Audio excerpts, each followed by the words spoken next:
Hello, आज का lecture है एटॉमिक स्ट्रक्चर का बोर्स मॉडल का कंटिन्यू है। तो क्वेश्चन पहले पिछले लेक्चर में रेडियस कैलकुलेट किए थे और अब इसका क्वेश्चन एक देखते हैं। पहला क्वेश्चन है calculate radius ratio of second orbit of helium plus and third orbit of beryllium plus plus plus मतलब 3+ आयन।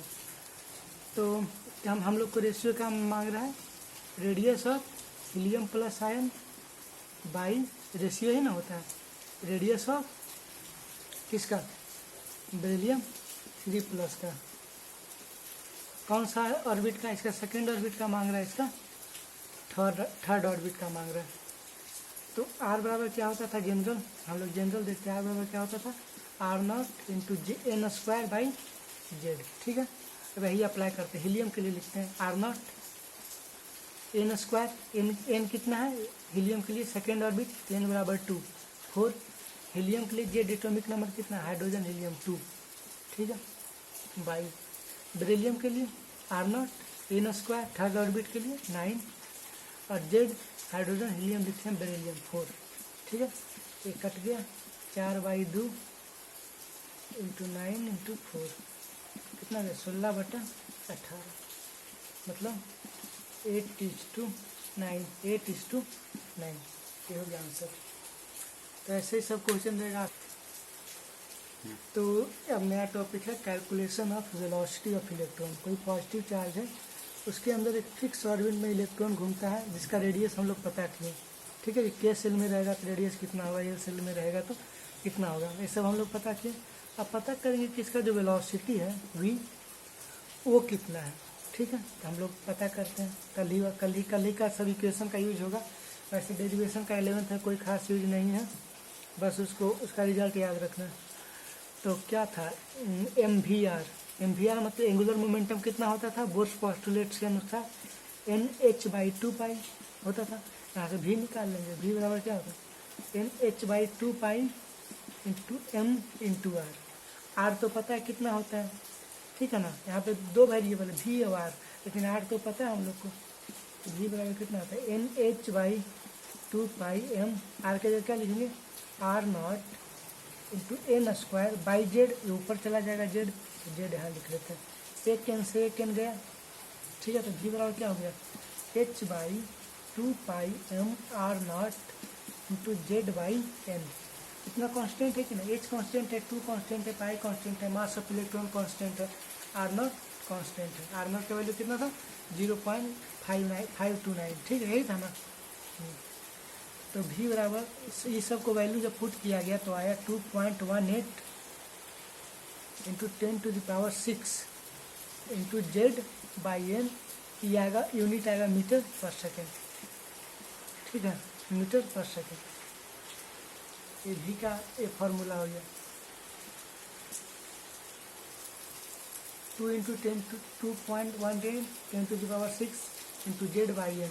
तो भी बराबर क्या, इसको V0 मान लेते हैं, V0 इंटू Z/n। V0 का वैल्यू कितना है 2.18 मीटर पर सेकेंड में आएगा। ठीक है,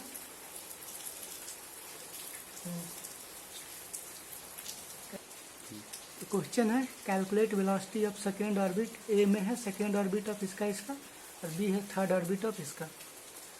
तो पहला क्वेश्चन ए वाला पार्ट करते हैं। Second orbit of beryllium 3+ ion. Second orbit में n बराबर 2, बेरिलियम 3+ आयन, बेरिलियम बोले तो एटॉमिक नंबर 4। तो भी बराबर क्या होता था, V0 Z/n।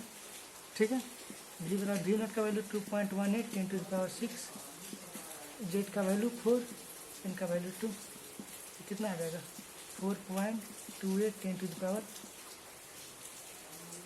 10⁶ मीटर पर सेकेंड, कितना आ जाएगा। और उसी का सेकेंड पार्ट, ए का पहला, बी का दूसरा पार्ट। भी बराबर V0 जेड के जगह कितना, हीलियम का जेड कितना है 2, सेकेंड ऑर्बिट है 2, तो भी बराबर क्या आ जाएगा, V0 ही आ जाएगा, मतलब 2.18 10⁶ मीटर पर सेकेंड। न्यू टॉपिक है, बहुत इंपॉर्टेंट टॉपिक है, बहुत important. Calculation of energy of electron in nth orbit. ठीक है, nth ऑर्बिट मतलब कोई भी जो ऑर्बिट में मांगेगा। ये ऑर्बिट है, n बराबर 1, n बराबर 2, ऐसे चलते चलते जाएगा n बराबर इन्फिनिटी तक जाएगा, ठीक है। तो इसमें एनर्जी पूछेगा इलेक्ट्रॉन को, तो हम लोग कैसे निकालेंगे। तो एनर्जी कितना प्रकार का होता है, तो एनर्जी टोटल एनर्जी बराबर potential energy plus kinetic energy, ठीक है। तो अगर दो चार्ज r डिस्टेंस के दूरी पे होता है, दो चार्ज Q1 Q2 अगर r डिस्टेंस के दूरी पे होता है तो उसका पोटेंशियल एनर्जी कितना होता है, K Q1 Q2 by R, ठीक है। यहाँ K का वैल्यू कितना होता है 1/4 पाई एप्सिलॉन नॉट, ठीक है। K Q1 Q2 by R। तो यहाँ पे जैसे यहाँ भी तो है न्यूक्लियस में चार्ज है Ze, जितना एटॉमिक नंबर उतना इलेक्ट्रॉन, तो यहाँ पे इलेक्ट्रॉनिक चार्ज है, इसका पोटेंशियल एनर्जी क्या होगा माइनस, यहाँ कितना होगा पोटेंशियल K Q1 के जगह कितना Ze, इसका साइन कैसा पॉजिटिव, इसका साइन कैसा negative, into minus E by distance अगर रेडियस R है तो R। तो पोटेंशियल एनर्जी कितना हो गया K Ze² by R with minus R।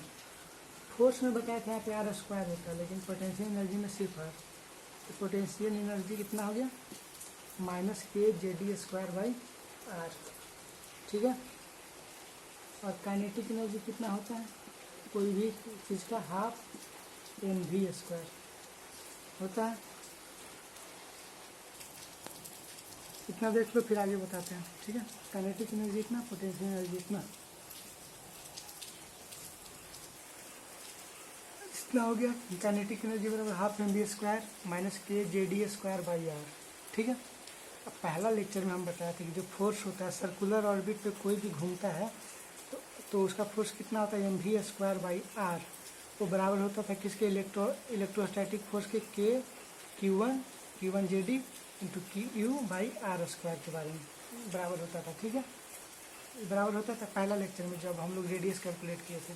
तो यहाँ से यार गया तो mv² बराबर क्या हो गया K Ze² बाई R हुआ।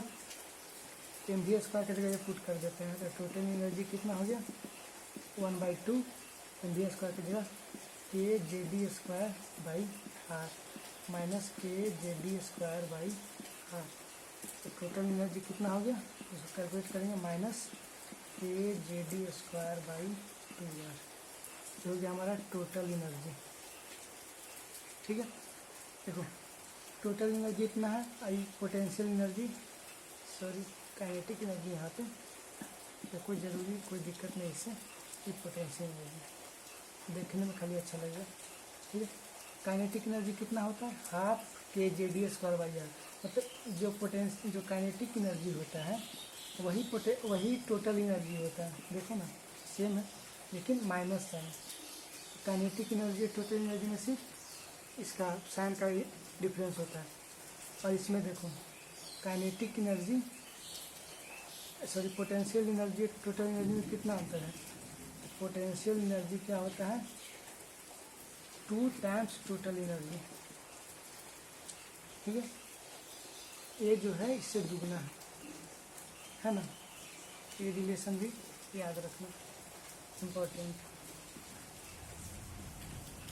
इतना हो गया, इसको मिटाते हैं और फिर बताते हैं। टोटल एनर्जी हमारे पास कितना होगा K/2 Ze² बाई R, इतना गया टोटल एनर्जी। तो K का वैल्यू पता ही रहता है हम लोग को, Z नहीं पता रहता है, E पता रहता है 2, अब R के जगह फिर लिखेंगे R0 2n² बाई Z, तो Z ऊपर चला जाएगा। टोटल एनर्जी कितना हो जाएगा K E² by 2 R0 into Z मिला के Z² बाई n²। सबका वैल्यू पता है, सबका वैल्यू हम लोग को पता है ना, हाँ।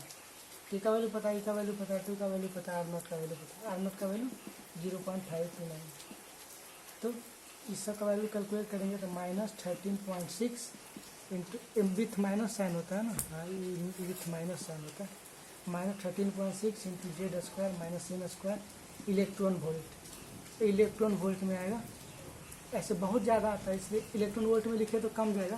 फिर इलेक्ट्रॉन वोल्ट से जूल में अगर हम लोग को चेंज करना है तो 1.6 इंटू 10⁻19 से मल्टीप्लाई करना है। पहला दिन ही बताया था। इलेक्ट्रॉन वोल्ट में एनर्जी निकाल लेंगे और इसको जूल में कन्वर्ट कर देंगे। ठीक है, इसका क्वेश्चन कर लेते हैं। Calculate energy of third orbit of helium plus ion.